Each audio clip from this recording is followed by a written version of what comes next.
Over the last 30 years, there have been thousands of reported sightings of unidentified flying objects over the British Isles. My first thoughts were, wow, what was that? You think I'm bloody daft, but this is a UFO.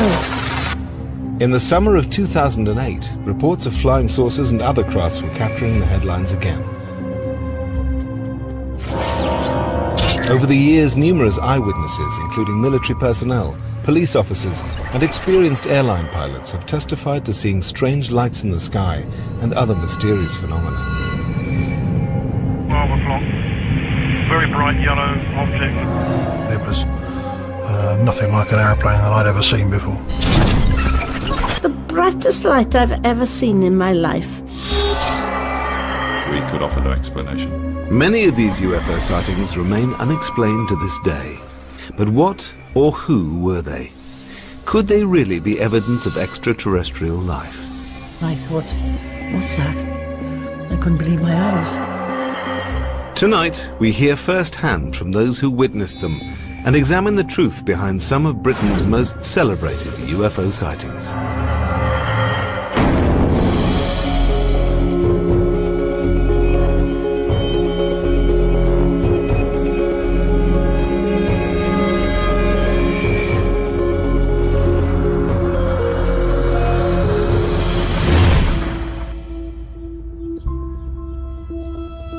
At the beginning of 1980, Todmorden was a little-known West Yorkshire mill town.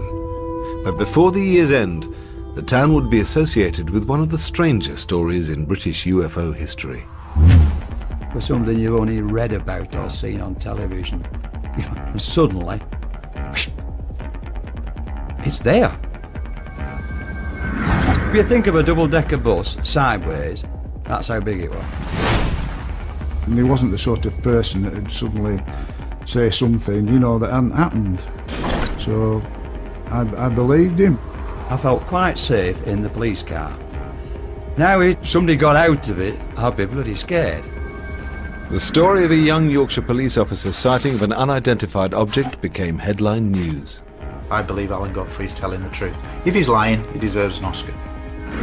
Almost 30 years later, his experience has become part of UFO folklore. I've been a journalist for 50 years and covered quite a few rather strange stories.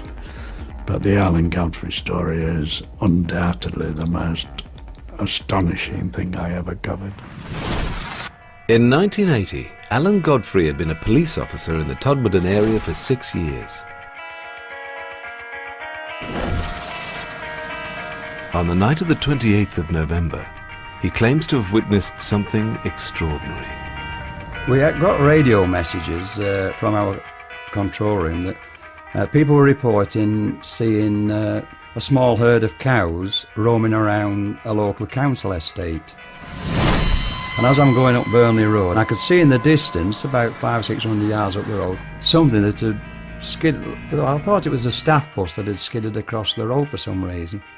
Whatever it was, I decided to go and investigate. So I'm driving towards this object, and I got within about 20 yards, and there it was. An object, nuts and bolts, hovering above the road surface. It was shaped in a diamond shape, and the bottom flange was rotating.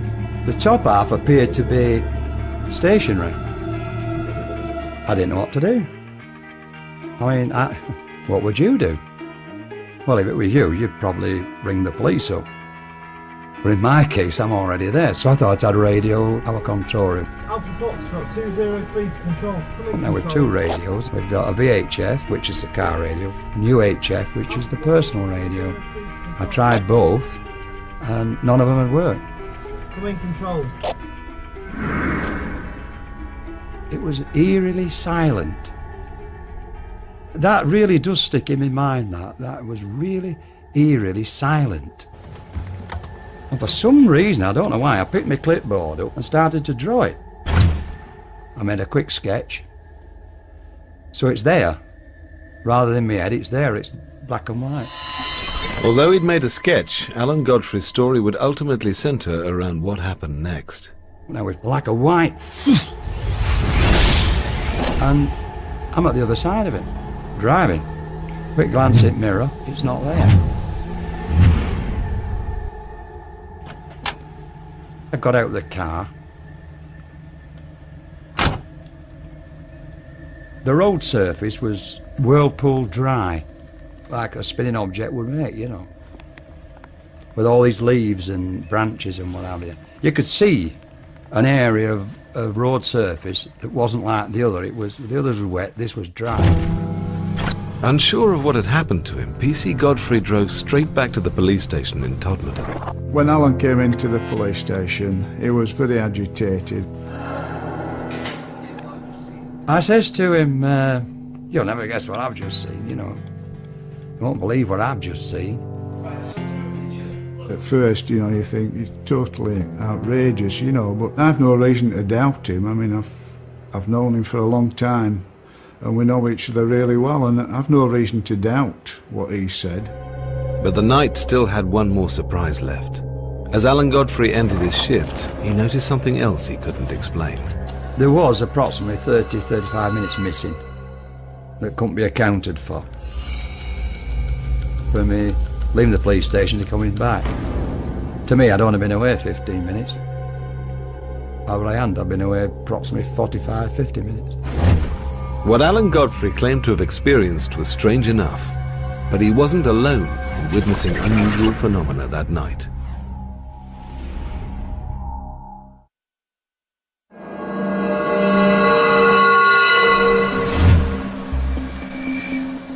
On the night of the 28th of November 1980, Police Constable Alan Godfrey was driving through the Pennine town of Todmorden when he witnessed a strange object in the road.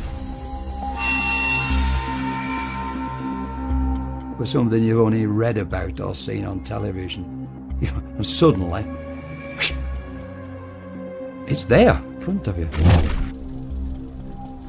It was just something out of a science fiction film. It was totally unbelievable. PC Godfrey had no rational explanation for what he'd seen, or for what he discovered later. I had this irritating itch on my foot. The boot on my left foot was split. If that's the sole of the, it was split that way. I've no idea why they were split, but when I took it off, I removed my sock, and it was on the instep of my foot, and it was a round circle like that, red. And it was very, very itchy. It wasn't sore, but it was very, very itchy. At work the following day, Alan Godfrey received some surprising news. He hadn't been the only officer who claimed to have seen something strange the previous night. I came on duty, and there was an inspector waiting to see me. I went into the inspector's office, and he then informed me that I wasn't alone, that 3 police officers in Halifax, in fact, had some sort of an encounter the same night. And he was putting a report together, and he wanted a statement off me. Coming out the inspector's office thinking, yeah, right on. 12 miles from Todmorden, on the moors above Halifax, PC's John Porter, Howard Turnpenny and Julie Baxter had been looking for stolen motorbikes. What they witnessed compelled them to make an official report. We parked up, got out, walked down over the fields towards the quarries, and we nearly reached the quarries. And then something, nothing verbally, but something told us to turn. And we turned and just stood. And in the sky was a very cold, and I would describe it as a cold steel blue light. Not flashing, but pulsating. And the hairs on my arms and my neck just stood up. I cannot tell you, in all honesty, how big this thing was, because there was no definite shape to it other than a pulsating steel blue ball. But wherever it went, it was very, very fast. As fast as I'm moving my hand now. A second, a second, a second, a second. And that's how fast it moved, with no noise. Whiskey Delta 40 to Halifax Control. Tried to speak to Halifax on the radio. Nothing. Absolutely dead. I wasn't frightened, I was intrigued as to what this was. But for WPC Julie Baxter, the experience proved unsettling. Julie was scared. There's no doubt about it. She made her feelings very plain. Scared. Howard was like me. He wanted to know what it was. He wanted to see this thing. For no known reason, it shot off in a big overhead arc towards Todmorden. Whatever it was not of... I can't explain whatever of our making. It was something completely alien to my understanding. And the night was getting even stranger. 2 traffic officers on the moors near Littleborough, 12 miles from both Alan Godfrey and the Halifax patrol, reported seeing a bright pulsating sphere hovering between 2 electricity pylons before it sped off over the hills. In all, 6 separate police officers had witnessed strange phenomena that night.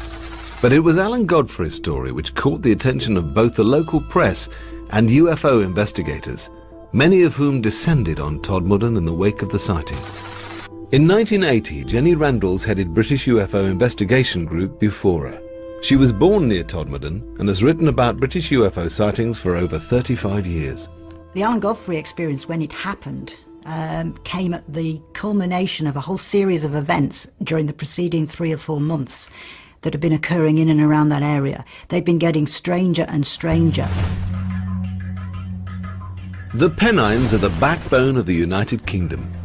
The area stretches from the Scottish borders to the Derbyshire peaks, a distance of 250 miles.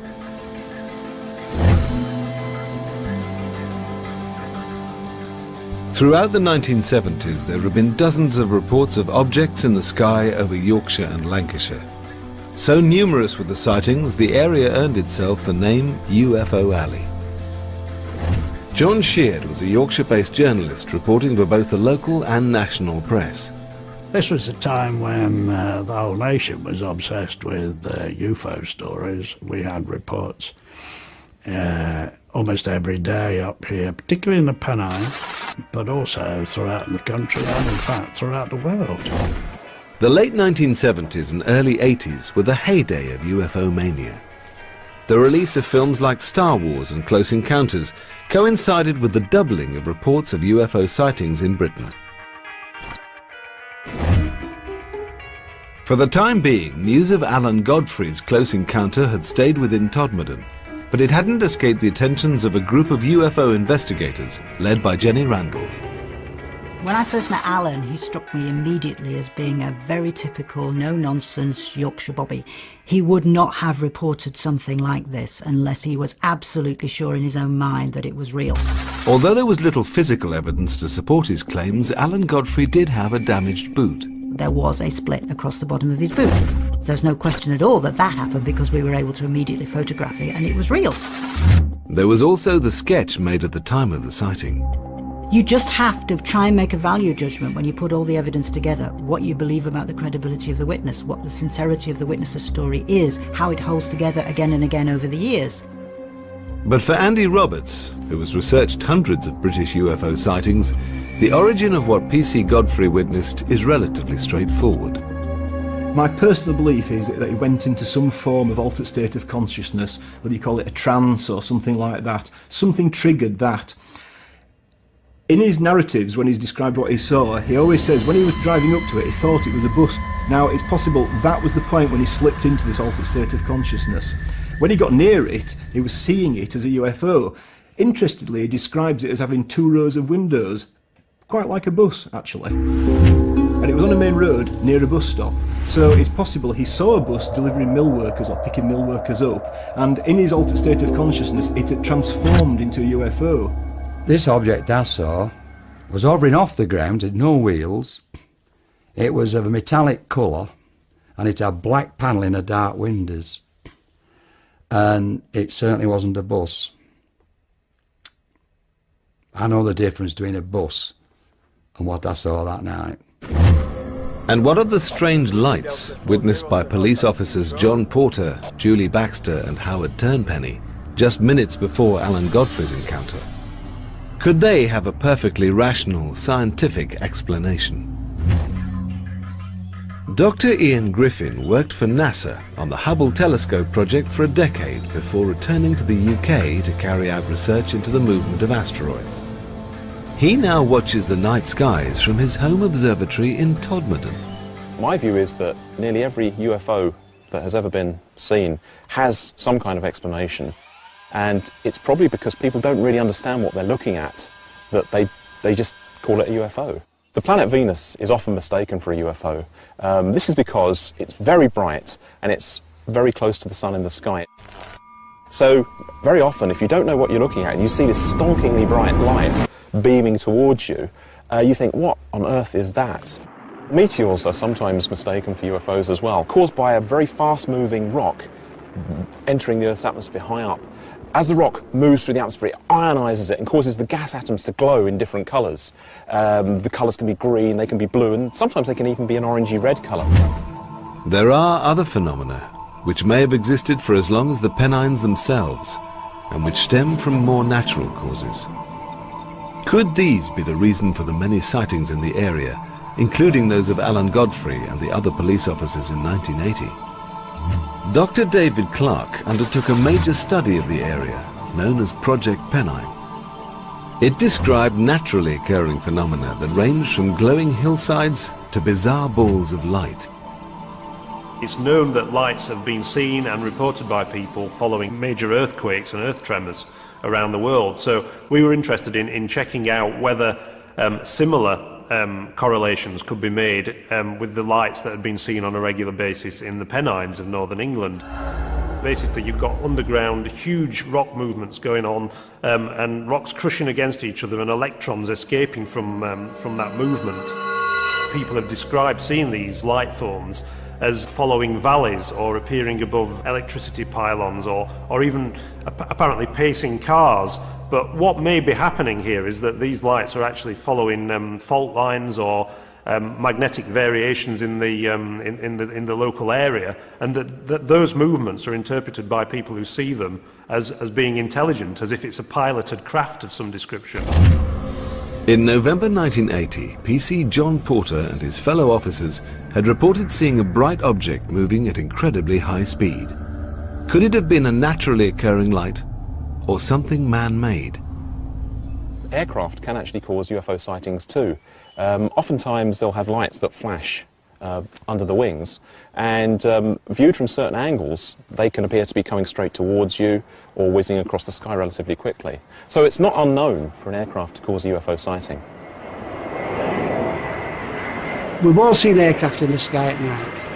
I've been on nights many years as a police officer. I've seen all sorts moving in the sky. But on this occasion, whatever it was not an aircraft.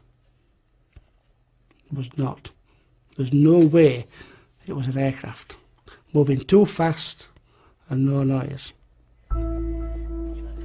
Air traffic records, both civilian and military, revealed that there were no flights in the area at the time. Routinely, official police reports of UFO sightings would be passed to the Ministry of Defence. As part of the Freedom of Information Act, they've now been released. Dr. David Clark has been researching official reports into UFO sightings for over 20 years. When the Ministry of Defence files on UFOs from 1980 were opened, I went to the National Archives and immediately went looking for any mention of the sightings in Todmorden in 1980. And straight away I found a copy of the report by the police officers from Halifax, PC John Porter and his colleagues, who'd seen a bright blue ball of light in the sky. But there was absolutely no trace of the report that was made by Alan Godfrey the same night, about 30 minutes later. Maybe they just thought that his sighting was a bit too weird and a bit too disturbing, you know, to pass it on to the ministry. But Alan Godfrey and John Porter were not the first police officers to have made an official report of a UFO sighting. Over the last 3 decades, police officers have contributed to a large proportion of British UFO reports. Gary Heseltine runs a database of UFO sightings made by both serving and retired police officers. It's my belief that police officer testimony is of a very high calibre. There is no reason to think that these officers are mistaken because of their training, and I believe that police officer testimony should be regarded very highly in the world of the way we treat UFOs. Police officers do see quite a lot of UFOs, and that's because they spend an awful lot of time out at night, often by themselves, often in remote areas like up on moors, industrial estates, places where there are not much ground light. You can see things in the sky, so anything that's up there, explicable or inexplicable, will be seen by police officers. Between 1970 and 2000 alone, there were more than 700 UFO sightings made by serving police officers. Clearly, police officers aren't going to make an official report about something they've seen in the sky in a frivolous way. It's not something that they would do lightly, because it has all kinds of impacts upon their career and whether they're taken seriously or not. 15th of August 1975, 2 uniformed police officers observed a bright lighted UFO heading in the direction of Hayward. A uniformed officer saw a huge UFO. 2 on-duty uniformed police officers, including a Chief Superintendent Hobson, were en route. 2:15 hours, Crofton, Wakefield, West Yorkshire. PC Patrick Tunney was checking on a couple of shops during the early hours of a winter's morning when he suddenly noticed 3 green lights approaching from around a mile distant. Wakefield lies on the very edge of the Pennines, 30 miles from Todmorden. At the time of his sighting in 1976, PC Patrick Tunney was a well-respected police officer with over 20 years' experience. I thought at first it was an helicopter having trouble, and we were looking at it. I thought, there's no noise, no engine noise, nothing. Just these 3 lights drifting towards me at about, say, between 100 and 150 feet high. The next minute, it didn't slow down, it didn't increase, and suddenly it turned to its left, and then it accelerated at a speed I've never seen it go that fast in my life.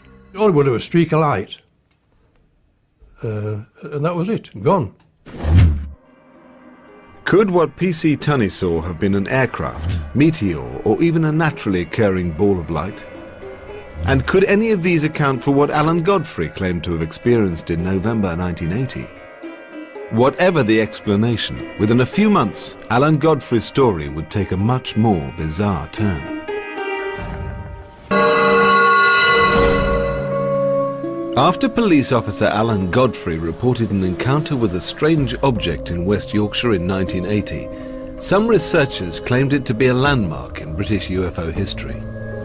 After Alan Godfrey's experience had happened, we were immediately aware that this had cemented the importance of the Pennine area as the hotspot for UFO activity in Britain, and in fact probably the most active location for UFO encounters anywhere in Europe. 18 months before Alan Godfrey's sighting, mysterious bright orange lights had been reported speeding across the night skies of Lancashire. At 2 a.m. on the morning of February the 24th, 1979, Mike Sachs was at home in the village of Stacksteads, getting ready for bed. All of a sudden, the room lit. The light was moving.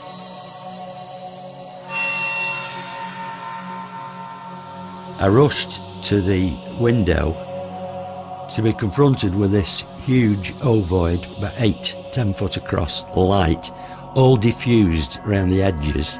It was pulsing, brilliant to intense, very orangey white. There was no sound. I remember that distinctly. We were in awe at this. We couldn't believe what we were seeing. It slowly descended out of sight into the quarry. It went through my mind, they do exist. These things do exist. And Mike Sachs wasn't the only witness to the mysterious object. Local farmer Alf Kime, then 19, was out working with another farmhand when he too saw something strange in the sky. We thought we were a shooting star flying down, and this building blocked it, so we shot past the building to see it.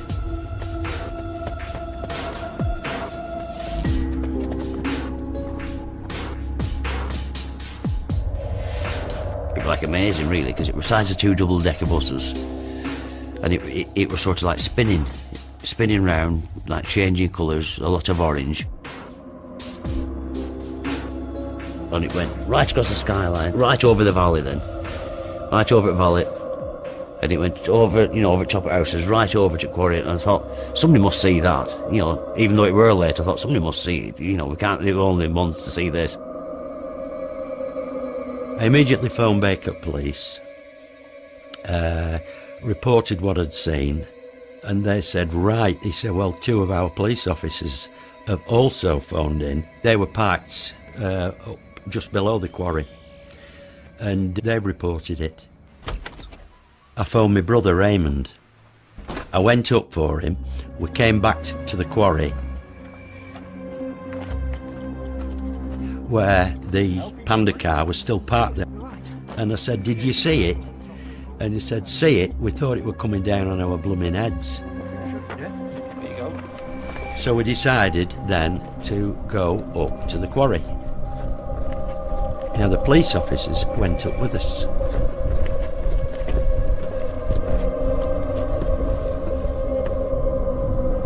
But there was nothing to be seen. By 3 a.m, Alf Kime had arrived home. When we got back that night, my dad said, is everything all right? You know, the cow's all right? And I said, yeah, everything's perfect. I said, but we've seen a flying saucer or something to that description. And he said, don't be somebody daft. What have you been smoking? And obviously he was laughing to himself. And he said, have you been drinking? And Mike shouted out, no, he said, we've actually seen it. You know, we've seen some of it anyway. He said, all right, I'll see you in the morning then. That night, between 2:30 and 2:50 a.m, there were a dozen separate sightings reported throughout Lancashire and as far west as Merseyside. The reports varied from fiercely bright orange orbs to the oval-shaped craft seen by Mike Sachs and Alf Kime. The following week, when he shouted in local free press, you didn't feel as daft as really telling, you know, because we told this story and you could see people didn't believe you when you were telling it, because, you know, I don't think I'd believe it myself, really. If the oval-shaped craft seemed inexplicable, what were the bright orange lights seen shooting across the sky that night? Astronomer Dr. Ian Griffin may have one explanation. Since the dawn of the space age, several thousand objects have been launched into space. And the re-entry of a satellite can cause a bright flash of light in the sky. And certainly big satellites, for example Skylab in the late 1970s, or the Mir station in the 1990s, when they entered the Earth's atmosphere, they looked like tremendous fireballs with bits breaking off. So oftentimes, yes, space junk can cause UFO sightings. For many skeptics, the explanation for the sightings is even more straightforward. The Pennines has 2 busy civilian airports situated at its edge. There was a huge explosion of air travel in the 70s and 80s, and that led to the expansion of Manchester Airport, of Leeds Bradford Airport, and international aeroplanes. Now, the Pennines, quite wild, it's very dark at night, and if you see an aircraft in the sky through unusual weather conditions or coming into land or taking off, its beams, its light configuration can appear very, very strange. And I think that's largely been the result of why there have been so many UFO sightings over the Pennines from the 1970s onwards. When it comes to UFO sightings over the Pennines, or anywhere else for that matter, we can readily explain away 99% more as mistaken identity.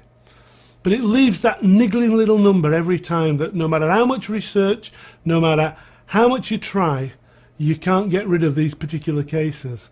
And after a lot of legwork, they still remain unexplained. There was another possible explanation, that the lights in the sky being witnessed that night were connected with some secret Cold War military operation. After some of his constituents had reported seeing the lights, the MP for Ormskirk even raised the question in Parliament. On the 12th of June 1979, the Ministry of Defence issued a statement. It said that a US Air Force exercise had taken place between the 21st and 24th of February, during which fighter aircraft had been flying at very low levels throughout the British Isles. Were both Alf Kime and Mike Sachs simply witnesses to a routine military manoeuvre? We get many aircraft flying over the valley, all different shapes and sizes, air cargo, passenger, military. This was totally unlike anything I've ever seen in my life.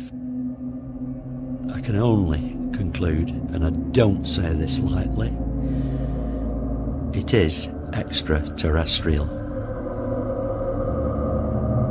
We can never rule out military technology, but I think in this case it looks as if something genuinely unidentified was present in the Pennines that night. Whatever the source of the strange lights seen over Lancashire, PC Alan Godfrey's experience continued to fascinate the UFO community. After Alan Godfrey's sighting in Todmorden, he claimed to have lost some 30 minutes in time. The only physical evidence of his encounter, a damaged boot and a sketch he'd made at the time. In an attempt to find out more, UFO investigators suggested a radical idea. And they contacted me and asked me, would I be willing to go under hypnotic regression? I declined straight away. I wasn't sure, you know. I thought, what is hypnotic regression? The only hypnosis I'd ever seen was on television, on a stage, you know, where they make fun of you. Eventually, Alan Godfrey was persuaded to undergo hypnosis, which was conducted by two psychiatrists, Dr. Jaffe and Professor Blair. They wouldn't tell either of the psychiatrists what the subject matter was. They would only tell them that it was a policeman who they were going to try to regress to a certain time on a certain date to an incident that may or may not have happened. Mike Sachs, whose interest in UFOs had been sparked by his own experiences the previous year, was present at the sessions. The atmosphere in the room was absolutely electric as Alan is relating this series of events. All of a sudden, and under hypnosis, he goes and covers his eyes.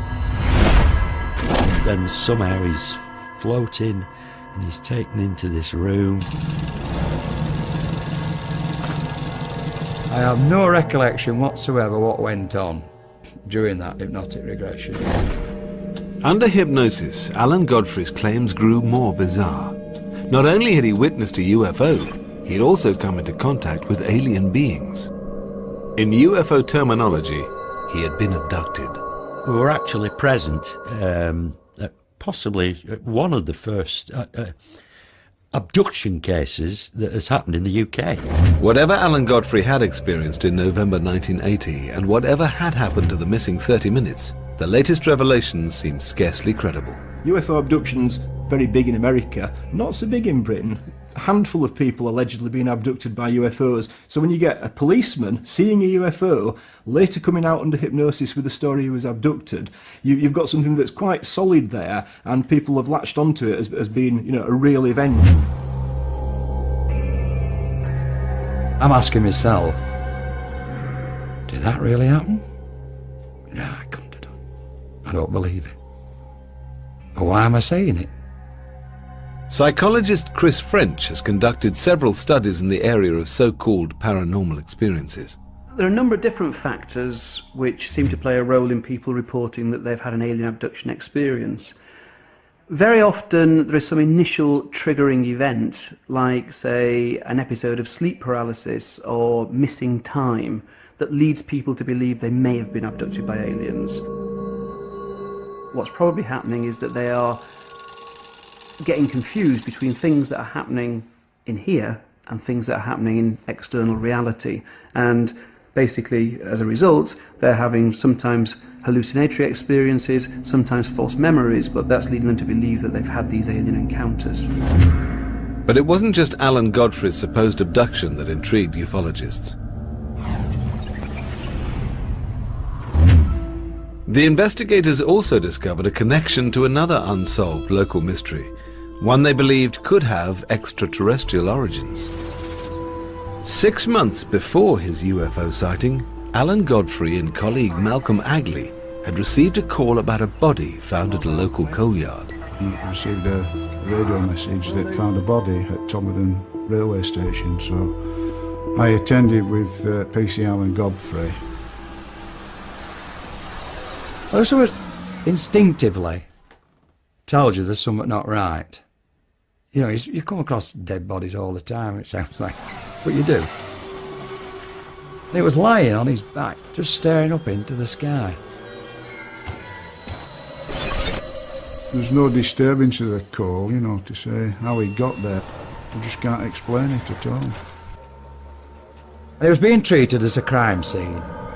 I think everybody at that stage thought it was a crime. That's how obvious it was.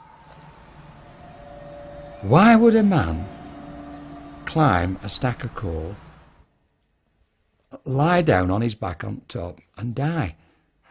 The body was that of a Polish émigré named Zygmunt Adamski, a former miner who'd moved to the UK after the Second World War and had settled in Wakefield, 20 miles from where he was found. To me, I don't think he'd died there. I think he'd been put there. It looked to me as if he had anyway. The evidence was inconclusive. You'd expect if somebody had been lying on the belly or climbed up the coal, it'd be covered in coal dust. It'd been raining, it'd stick to him like glue. There was no visual coal on him, on the front of him, anywhere, and either on his face or anything. And he had these black marks that transpired to be burn marks round the back of the head, and there was one at the nape of the neck here, like an open wound, like a blistering wound, and it had had an ointment applied to it.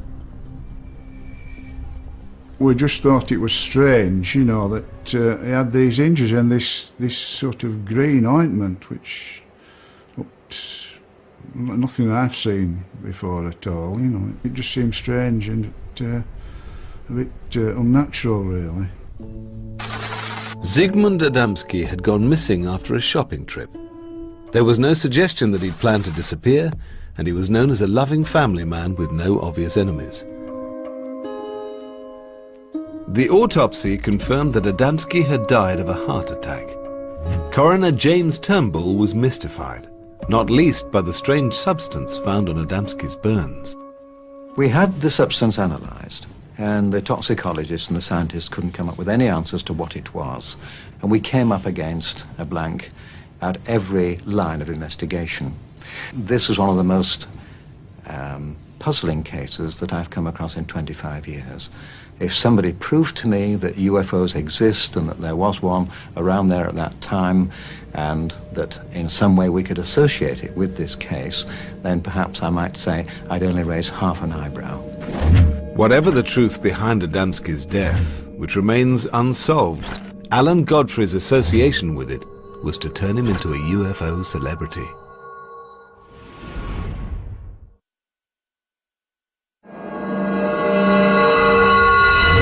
In November 1980, PC Alan Godfrey had witnessed a mysterious object whilst on patrol in Todmorden. If I'd have got out the car and thrown a brick at it, it would have gone clang. That's how real it was. Alan Godfrey was also connected to a mysterious death, which remains unsolved after almost 30 years. Zygmunt Adamski had gone missing in June 1980. His body had been found 5 days later, lying on top of a coal heap in Todmorden. At the inquest, Coroner James Turnbull was mystified, recording an open verdict and even suggesting a link with UFOs. I did nearly 27 years in the police, and it's the one thing that I've never really got to the bottom of, and it is bizarre, and it's always been there at the back of my mind. There's just no explanation for it at all. Nobody has ever been charged in relation to the death of Zygmunt Adamski, and the strange ointment which covered his burns has never been identified. To this day, we don't know whether or not there actually is any connection with the Adamski death. The case is still unsolved. They've never found out how his body got onto the top of that coal heap. Some UFO researchers looked at all the pieces of the puzzle. You know, the fact that he was put on a coal tip, and how did he get there? It's mysterious. And they just jumped to the most massive of conclusions that, you know, the only explanation must be that he's been abducted by aliens and something's gone wrong. The Adamski story was picked up by Sunday Mirror journalist John Sheard. Although more used to covering Northern Ireland and the trial of the Yorkshire Ripper, he recognised the opportunity for an exclusive. I sat down and tried to write it as straight as I could. I didn't want it to sound over-sensational, because it was already a very sensational story. What I didn't know was that when it hit the streets that Sunday, as the front page lead, was the incredible reaction that would happen. I'm talking about literally thousands of letters, hundreds of phone calls. I began to realise that this was a story that, even though I was still a bit iffy about it, had gripped millions of people throughout the world. John Sheard soon discovered PC Alan Godfrey's involvement with the Adamski case, and the later claims made under hypnosis that he'd been the subject of an alien abduction. I've been a journalist for 50 years and covered quite a few rather strange stories, but the Alan Godfrey story is undoubtedly the most astonishing thing I ever covered. What made Alan's story so special from my point of view was the fact that A, he was a serving policeman, and one expects them to be fairly straightforward in recording facts. And of course it came on the heels of the Adamski story and a very strange inquest. Individually, they were good pieces, but when you add the two together and a possible connection, you've got dynamite. At the time, Alan Godfrey's story captured the public imagination. Whatever the truth behind it, it's become one of Britain's classic UFO cases. I've got no doubt that Alan's UFO experience was to him real. Whether it was objectively real is a different kettle of fish altogether. We can all have experiences which we believe are real to us, and they can happen some form of lucid dreaming, for instance, hallucinatory states, fugue states, trance states. They're all real to the person, but that's a subjective reality, not an objective reality. On the moors above Halifax, former police officer John Porter is meeting Alan Godfrey. Both reported seeing something unexplained on the night of the 28th of November 1980. How are you? I'm all right, you're getting grey. Hey, you still got yours, haven't you? Yeah, I know, but it's stuck on. It was only when I found out about you lads that it made me feel a lot more comfortable. Yeah. You know, because... I can understand that. Do you know what I'm on about? Three of us can't be wrong. Three of you can't be wrong. Three of us cannot be wrong. Three of us saw what we saw. Exactly. Now, I was on my own. Yeah. And I've been told I would I've hallucinate. been, whatever. I've had all this. And another one, I was told I'd fallen asleep at the wheel. Absolutely. And I'm driving, but you know what I mean, I'm driving. I know. I mean, I'd only left the police station 5 minutes earlier, you know. Alan has never changed his story. He's a very down-to-earth gentleman, and he had more to lose than to gain by relating such an incident. And that's why Alan's story goes down as a classic close encounter from the UK. The Pennines continue to be fertile ground for strange phenomena. The numbers of reported UFO sightings are nowhere near those of the late 1970s and 80s, but they do still happen. If you look at the number of sightings that have been reported over the years, you know, we appear to be absolutely swamped with aliens. You know, that the whole planet must be swarming with their ships as they're racing across the universe to visit us. It simply does not add up. I have not come across a UFO that cannot be explained when you go through the various things that it possibly could be. If you know the sky, you can understand what you're seeing. But for many who experienced their own close encounter, the passing of time hasn't diminished the impact. I have to say, after this experience, in all honesty, I believe there's something out there other than us. Every night I work, I'm looking up, and I've never seen anything since, but you know, it is there. There's no doubt about it. Where they come from, why they're here, I wouldn't know, but they are here. Alan Godfrey left the police force in 1985. Almost 30 years on, he's still sticking to his story. It's 28 years ago, and I still believe in what I saw was really there.